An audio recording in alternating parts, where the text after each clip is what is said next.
बिस्मिल्लाहिर्रहमानिर्रहीम। अस्सलाम वालेकुम नादरीन, आप यूट्यूब चैनल देख रहे हैं, मैं इमरान ख़ान हूँ। नादरीन, आज मिशन नूर वाला दिन है और इसके ख़िलाफ़ बहुत प्रोपेगेंडा किया जा रहा है, हुकूमत भी कर रही है, बहुत सारे ऐसे लोग भी कर रहे हैं जिनसे हैरानकुन हद तक मुझे मैं परेशान हो गया कि ये लोग कैसे मिशन नूर के ख़िलाफ़ प्रोपेगेंडा कर सकते हैं। ये है क्या और ये अनाउंस क्यों किया गया और इससे सारे लोग परेशान क्यों हैं, मैं आपको ये बता देता हूँ। जो बड़ी खबर है कि गुज़िश्ता रात, ये जो अभी रात गुजरी है, आप सुबह वीलॉग सुन रहे हैं, रात को लाहौर में एजेंसियों के एक दफ्तर के अंदर मीटिंग चल रही थी और प्लान क्या चल रहा था कि मिशन नूर के ख़िलाफ़ मौलवियों से कोई फतवे हासिल किए जाएं या मौलवियों को इसके ख़िलाफ़ खड़ा किया जाए। पीटीआई को, पॉलिटिकल पार्टी आजकल वही ज़ेर ताब है, उनके लोगों को खड़ा किया जाए और मुख्तलिफ अफवाहें ऐसी फैलाई जाएँ कि मिशन नूर जो है वो इस्लाम से मुताबिकत नहीं रखता और ये कोई ऐसी चीज़ होने जा रही है जो खुदा न खास्ता कोई गलत चीज़ है। ये इस किस्म की जो है वो रात को एक मीटिंग की गई है। ये मीटिंग क्यों की गई है ये मैं आपको बाद में बताता हूँ, लेकिन पहले आप ये देख लें कि मिशन नूर है क्या। ये हमारे एक दोस्त हैं, कनाडा में रहते हैं, अहमद खान साहब। ये उनके दिमाग की पैदावार है। उन्होंने सबसे पहले ये उनके जहन में ख्याल आया कि हमें मिशन नूर के नाम से एक सिलसिला शुरू करना चाहिए और हफ्ते की रात उन्होंने इसलिए चुनी कि लोगों को छुट्टी होती है अगले दिन, तो वो लोग ज़्यादा एक्टिव होते हैं ना वीकेंड नाइट पे।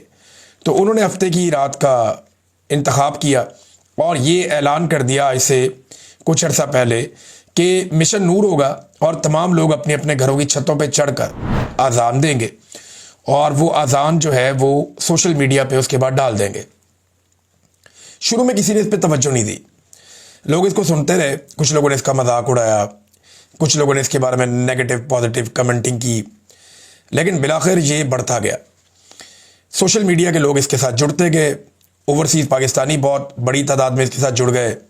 पाकिस्तान के अंदर जो यूथ सोशल मीडिया को इस्तेमाल करती है वो इसके साथ जुड़ गई और फिर लोगों की तवज्जो हुई इस तरफ, लेकिन तब तक बहुत देर हो चुकी थी।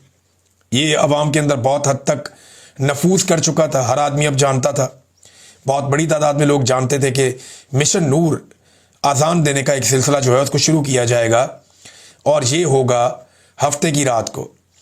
मकसद इसका ये है कि जुल्म और जबर के ख़िलाफ़, जो हुक्मरानों का जुल्म है, जो पाकिस्तान के ऊपर मुसीबतें आ रही हैं, चाहे वो कुदरती आफात हैं, चाहे वो जो मुसल्लत शुदा हुक्मरानों का एक टोला है जिन्होंने बहुत जुल्म किया है पाकिस्तानियों के ऊपर, बड़ा जबर किया है बच्चों पे, ख़वातीन पे, और कुचल के रख दिया पाकिस्तानियों की सोच को और उनके मैंडेट को। तो ये जितना कुछ भी पाकिस्तान में हो रहा है इसके ख़िलाफ़ अल्लाह रब्बुल इज़्ज़त को शिकायत लगाई जाए, उससे मदद मांगी जाए।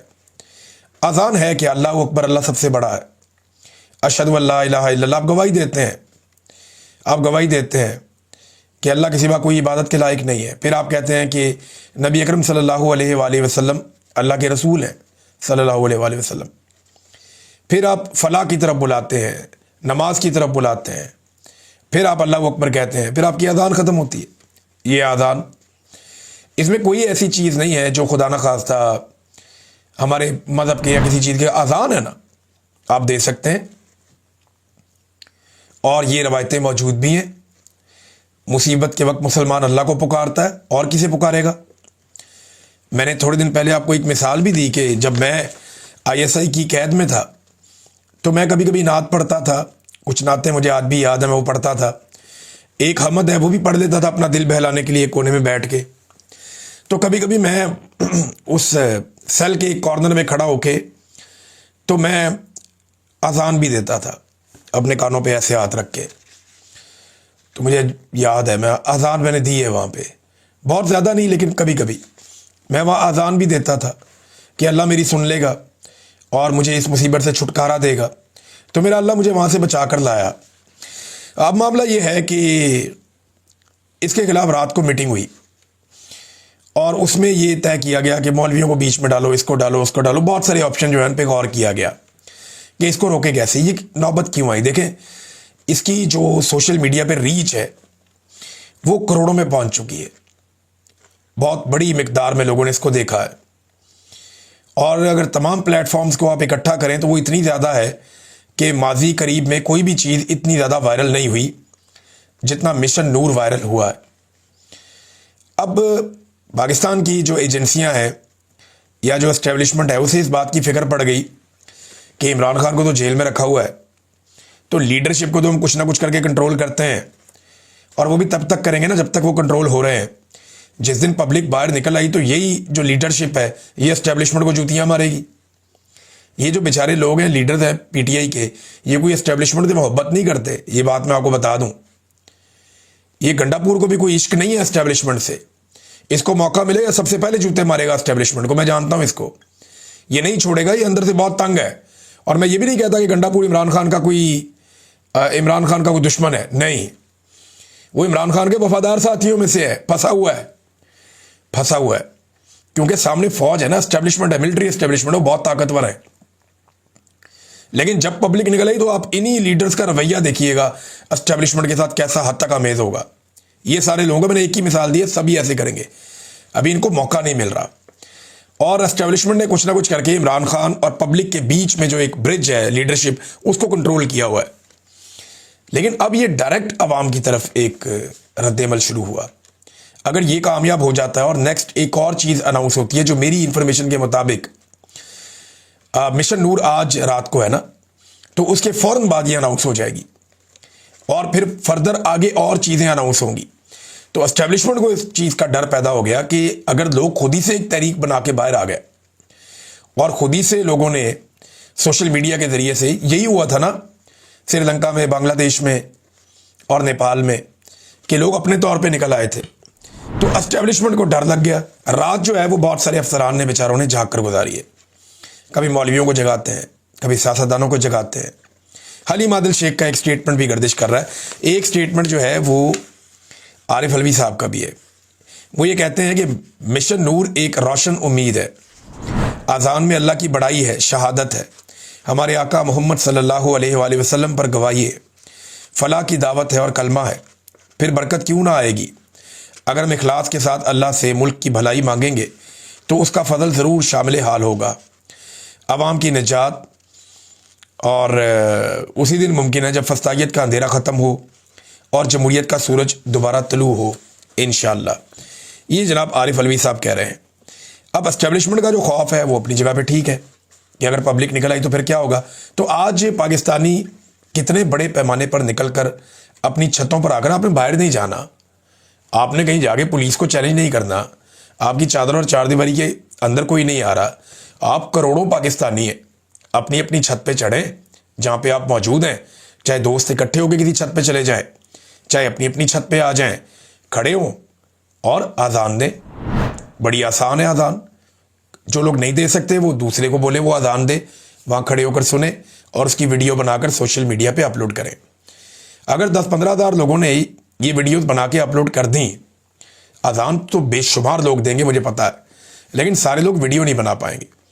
तो जिन लोगों ने ये वीडियोस बना के अपलोड कर दी, उससे एक बहुत बड़ा इम्पैक्ट क्रिएट होगा और फिर वो आगे बढ़ेगा। आगे क्या होगा मैं थोड़ा बहुत जानता हूँ, लेकिन अभी आपको बताऊंगा नहीं। जिन लोगों ने ये काम शुरू किया ना, उन्हीं को आगे बढ़ाने दीजिए और वही बढ़ाएं तो ज़्यादा बेहतर है। नादरीन, ये तो मिशन नूर है और आज पाकिस्तानी जो है वो, और ये एक किसी पॉलिटिकल पार्टी का नहीं है, ये भी याद रखिएगा आप। ये इनिशिएटिव आम पाकिस्तानियों का है और आम पाकिस्तानी ये करना चाहते हैं for the sake of this country. अल्लाह से रब्ता करना तो कोई जुर्म ना पहले था ना अब है, और अल्लाह ही जो है वो सारे मामलात को संभालने वाला है, उसके अलावा कोई और कादिर मुतलक नहीं है। दूसरा नादरीन, आज बरतानिया में ओवरसीज़ पाकिस्तानियों का एक बड़ा इम्तिहान है। इम्तिहान ये है कि इन्होंने बहुत एहतजाज किए, बरतानिया में हमेशा एहतजाज किए, बहुत बड़े बड़े एहतजाज किए, बड़े कामयाब एहतजाज भी किए। लेकिन अब इन्हें मौका मिला है शहबाज शरीफ के खिलाफ एहतजाज करने का, क्योंकि शहबाज शरीफ एक सियासी तकरीब करने जा रहे हैं बरतानिया में, लंदन में, और ये मैरियट में इनकी तकरीब है अब तक की इतला के मुताबिक। इसमें आसिम मुनीर साहब ने शिरकत करनी थी, इसके बारे में काफ़ी तैयारियां भी की गई थी। अभी अनकन्फर्म्ड इतलात आ रही है, यानी ये मुसद्दका इतलात नहीं है कि आसिम मुनीर साहब बरतानिया छोड़ चुके हैं और वो यहाँ से चले गए हैं। लेकिन ये भी हो सकता है कि ये एक पैंतरा हो कि ज़रा पीटीआई वाले या ओवरसीज़ पाकिस्तानी कूल डाउन हो जाएं, फिर आसिम मुनीर साहब शिरकत कर लें इसके अंदर।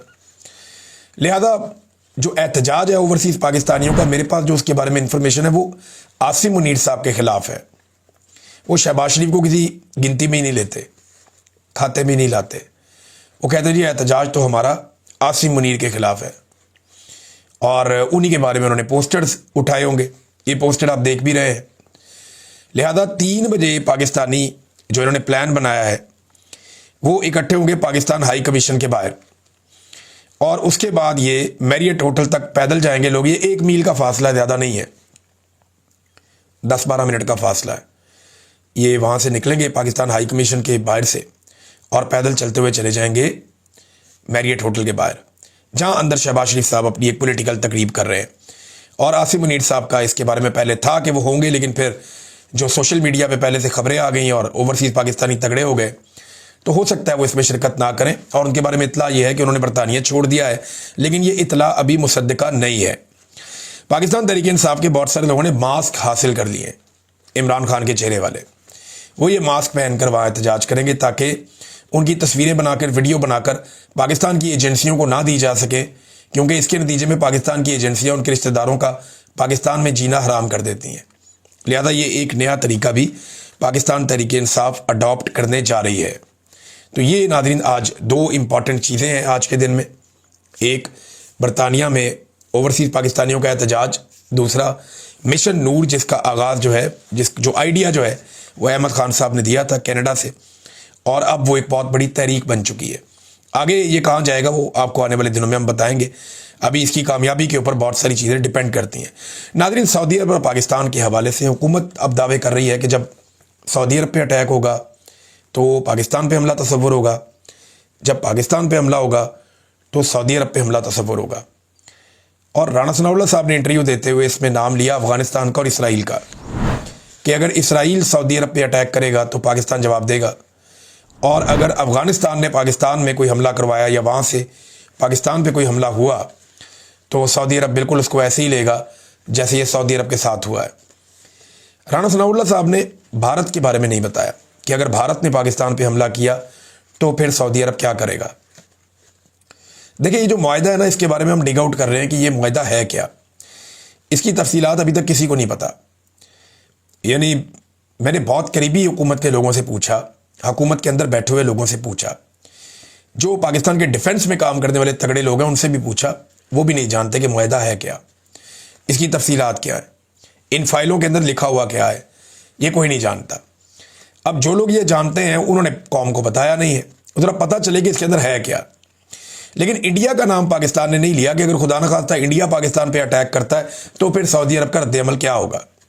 ये एक बड़ा सवाल है। इसमें मैं एक डाटा आपके सामने रखता हूँ कि इंडिया और सऊदी अरब के माबैन जो म्यूचुअल ट्रेड होता है हर साल, जो वो आपस में एक दूसरे से इंपोर्ट एक्सपोर्ट करते हैं, उसका वॉल्यूम 40 अरब डॉलर से ज़्यादा का है। ये बहुत बड़ी अमाउंट है, 40 अरब डॉलर से ज़्यादा का। पाकिस्तान के साथ कितना करते हैं वो बहुत ही छोटा सा है। पाकिस्तान और सऊदी अरब का जो आपस का ट्रेड है वो मेरे पास जो पहली रिपोर्ट आई है वो तो बहुत थोड़ा बता रहे हैं जी। ये तो 1 अरब डॉलर से भी कम बता रही है ये वाली रिपोर्ट जो मेरे साथ मौजूद है सामने। और ये समा टीवी की रिपोर्ट बता रही है कि पाकिस्तान का और सऊदी अरब का जो ट्रेड वॉल्यूम है वो पहुंच गया है 700 मिलियन डॉलर्स के मार्क तक। 700 मिलियन डॉलर, 1000 मिलियन डॉलर्स का 1 अरब डॉलर होता है। तो अब 40 गुना ज़्यादा है भारत के साथ उनकी तजारत। तो क्या वो भारत के ख़िलाफ़ जाएगा सऊदी अरब पाकिस्तान की हमायत में? ये वो सवाल है जिसका जवाब अभी तक हमारे पास इसलिए नहीं है कि ये एग्रीमेंट पब्लिक नहीं किया गया। इस एग्रीमेंट को हम खोज रहे हैं, कोशिश कर रहे हैं, कुछ और जर्नलिस्ट भी कर रहे हैं, मैं भी कर रहा हूँ, मेरे कुछ और दोस्त हैं वो भी अपने सोर्सेज को उन्होंने बहुत हिलाया झुलाया कि पता चले कि इस एग्रीमेंट में है क्या। पता चलता है तो आपके साथ शेयर करते हैं कि वाकई ये कोई ऐसा एग्रीमेंट है संजीदा, या फिर ये एक गिमिक है, दुनिया को दिखाने के लिए एक चीज़ लाई गई है ताकि सबकी बात बन जाए, या वाकई में कोई प्रैक्टिकली कुछ ऐसा होने जा रहा है। अभी कुछ आप कह नहीं सकते, आने वाले दिनों में चीज़ें सामने आएगी। पाकिस्तान आने वाले दिनों में कुछ मज़ीद अरब ममालिक से भी इसी किस्म के मुआहदे कर सकता है, और इसका फ़ायदा उन ममालिक को और पाकिस्तान सबको होगा कि एक तासुर बन जाएगा कि ये इकट्ठे हो गए। लेकिन देखें ना, जब भी कभी कोई मुआहदा होता है दिफाई नौइयत का, उसके पीछे बहुत लंबी चौड़ी स्टडीज़ होती हैं, बड़ी डिबेट्स होती हैं, पार्लियामान के अंदर, पार्लियामान के बाहर, नेशनल मीडिया के ऊपर, फिर डिबेट की जाती है, थिंक टैंक्स इसके ऊपर काम करते हैं, दिफाई एक्सपर्ट्स इसके ऊपर काम करते हैं, मईशत के मैदान में इस पे चीज़ें देखी जाती हैं, फिर जाके ये कोई मुआहदा ऐसा होता है। लेकिन अचानक से मुआहदा सामने आ जाना, इसकी कोई माजी में ऐसी मिसाल मिलती नहीं है, हमने कभी माजी में ऐसा देखा नहीं है। हत्ता कि जंग भी चल रही हो ना, तो उस दौरान भी इस तरह से एकदम मुआहदा सामने नहीं आता, ये चीज़ें टाइम लेती हैं। हम इसको ढूंढ रहे हैं इसके अंदर कि इसमें से निकलता क्या है, फिर हम आपके साथ शेयर करेंगे। नादरीन, एक और सवाल ये है कि डोनाल्ड ट्रंप बगराम एयरबेस लेना चाहते हैं अफ़गानिस्तान में, क्या अफ़गानी वो देंगे? अफ़गानिस्तान की गवर्नमेंट ने जो डोनाल्ड ट्रंप की गवर्नमेंट के साथ बातचीत की है, वो ये कहते हैं जी हम किसी और मुल्क के फ़ौजियों को अफ़गान सरजमीन पे वेलकम नहीं करते, उनकी ये पॉलिसी है। लेकिन वो ये कहते हैं दिफाई और माशी मैदान में हम दो तरफ़ा एक ताउन करने के लिए तैयार हैं। अमेरिका हमारे साथ ताउन करे, हम उनके साथ करते हैं, मईशत में भी, दिफा में भी, दहशतगर्दी के ख़िलाफ़, जिन चीज़ों में आप चाहते हैं आप आ जाएं। तो अफ़गान जो हैं, जो मौजूदा अफ़गान हुकूमत है, वो बड़ी प्रोफेशनली दुनिया को डील कर रही है। आज अफ़गानिस्तान की इकॉनमी, फजलुर रहमान साहब कह रहे थे कि वो पाकिस्तान से बेहतर चल रही है। जो अफ़गान करेंसी है वो पाकिस्तान की करेंसी से कुछ 4 गुना बेहतर है इस वक्त। और ये एक जंग ज़दा इलाके की कहानी है। वो बेहतर परफॉर्म कर रहे हैं, वो आगे की तरफ बढ़ रहे हैं, उनकी पॉलिसी में बहुत ठहराव है। लेकिन पाकिस्तान हर चीज़ डे टू डे करता है, जज्बाती अंदाज में करता है। डोनाल्ड ट्रंप की भी तबीयत में ऐसा हिजान है, अचानक से अनाउंस कर देते हैं कोई चीज़। लेकिन जो अफ़गानिस्तान की हुकूमत है उसको कोई जल्दी नहीं है। वो ये कह रहे हैं जी कि हम मुस्तरद करते हैं ऐसे किसी इम्कान को कि हम किसी भी गैर मुल्की फ़ौज को अपना कोई भी अड्डा देंगे। ये परवेज़ मुशर्रफ ही था जितने अड्डे दे दिए थे। तालिबान जो है वो अभी तक इसके ऊपर राज़ी नहीं हुए। नाज़रीन, एक और बड़ी हैरत अंगेज़ खबर है और आप सबको होशियार रहना चाहिए। पाकिस्तान में रहने वाले तमाम लोगों को अपना डाटा, अपने पासवर्ड, अपनी चीज़ों को बहुत महफूज रखना होगा, क्योंकि कुछ इतलात के मुताबिक पाकिस्तानियों का डाटा डार्क वेब पर दस्तयाब है। आपके पासवर्ड्स वहाँ पे मिल जाते हैं, आपकी ट्रैवल हिस्ट्री वहाँ पे मिल जाती है, आपकी तस्वीर वहाँ से निकल आती हैं और 500 रुपये दे के आप वहाँ से डाटा ख़रीद सकते हैं। तो पाकिस्तान में सार्फिन का डाटा इतना गैर महफूज क्यों है, ये सवाल PTA से पूछा जाना चाहिए। पाकिस्तान की IT मिनिस्ट्री, इन्हें कुछ आइडिया है कि पाकिस्तानियों के साथ ये क्या कर रहे हैं और पाकिस्तानियों को डिजिटली इन्होंने कितना गैर महफूज कर दिया है। और आप यहाँ से भी अंदाज़ा करें कि पाकिस्तान की इंटेलिजेंस एजेंसियाँ हर वक्त पाकिस्तान के लाखों शहरियों के डाटा तक एक्सेस रखती हैं। वो 40-40 लाख लोगों का डाटा जो है वो अपने पास जमा कर सकते हैं, उनकी कॉल्स को सुन सकते हैं। तो जो स्पाइंग, पाकिस्तान की स्पाई एजेंसीज या खुफिया एजेंसियां जो जासूसी कर रही हैं, वो पाकिस्तानी शहरियों की कर रही हैं। और दुनिया में कहीं भी, किसी भी मुहज़्ज़ब मुल्क में इन बातों की इजाज़त नहीं है। लिहाजा पाकिस्तानियों को थोड़ा स्टडी करना चाहिए, मशवरा करना चाहिए और अपने अपने डाटा को, जो डिजिटल डाटा है, उसे अपने तौर पे महफूज बनाने के लिए इक़दाम करने चाहिए।